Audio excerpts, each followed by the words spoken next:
Kita ke informasi lain, saudara. Rumput di Stadion Kanjuruhan Kabupaten Malang, Jawa Timur terbakar pada Minggu malam. Kebakaran terjadi tepat di hari peringatan 1 tahun tragedi Kanjuruhan. Kemarin malam, para peserta menggelar doa bersama mendoakan para korban tragedi Kanjuruhan. Usai doa bersama, para peserta diberikan akses masuk ke dalam stadion. Rumput dan ilalang kering yang berada di lapangan dibakar peserta doa bersama.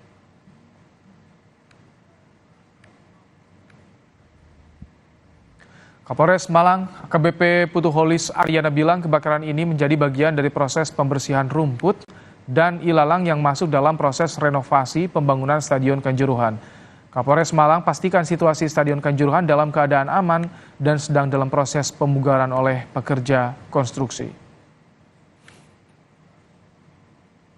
Menyikapi beberapa disinformasi dan isu-isu yang berkembang bahwa Stadion Kanjuruhan dibakar, saya sampaikan hal tersebut adalah tidak benar.